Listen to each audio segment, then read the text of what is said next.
પ્રિય વૈષ્ણવો, જય શ્રી કૃષ્ણ। આજે આપણે એક એવી હૃદયસ્પર્શી અને ચમત્કૃતિથી પર એવી તત્વમય વાર્તામાં પ્રવેશ કરવા જઈ રહ્યા છીએ, જે પુષ્ટિ માર્ગના મૂળ સિદ્ધાંતને જીવંત કરે છે, અને એ છે દ્રઢ શક્તિ।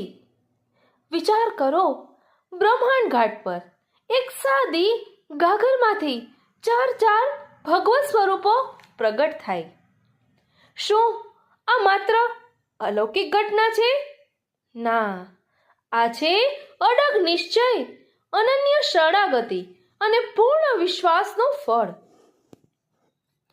84 વૈષ્ણવ વાર્તામાં વર્ણવાયેલા મહાવનની શક્રાણીનો પ્રસંગ આપણને શીખવે છે કે જ્યારે જીવ સંપૂર્ણ હૃદયથી શ્રી વલ્લભાચાર્યજીના ચરણારવિંદનો દ્રઢ આશ્રય કરી લે છે ને, ત્યારે કૃપા અટકતી નથી, તે સ્વયં માર્ગ બનાવી લે છે। અહીં ભક્તિ વિનંતી નથી કરતી, અહીં શંકા સ્થાન પામતી નથી, અહીં એક જ નિશ્ચય રહે છે, શરણ એક જ અને કૃપા અગણિત। અને જ્યાં શરણ એક જ હોય ને, ત્યાં કૃપા અગણિત બને છે।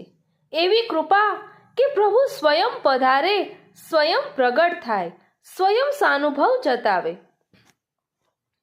તો ચાલો સૌપ્રથમ શ્રી હરિરાયજીએ મહાપ્રભુજીના ચરણારવિંદના દ્રઢાશ્રયને દર્શાવતું પદ રચ્યું છે।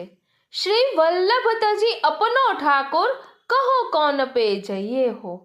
તેના મર્મને સમજીએ અને ત્યારબાદ દ્રઢાશ્રયનો સંકલ્પ આપણા હૃદયમાં પ્રગટ કરીએ, કેમ કે પુષ્ટિ માર્ગમાં સાધનથી નહીં પણ અનન્ય આશ્રયથી બધું પ્રાપ્ત થાય છે।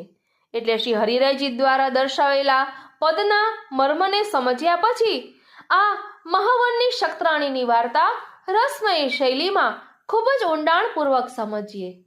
વાલા વૈષ્ણવો, આ વાર્તા એટલી સુંદર છે ને કે નિસાધનતા અને દ્રઢાશ્રયથી પ્રભુ સ્વયં કૃપા કરે છે। અને અહીં આ મહાવનની શક્રાણી છે ને, એ પ્રભુને સાધન કહે છે અને મહાપ્રભુજીને ફલરૂપ કહે છે।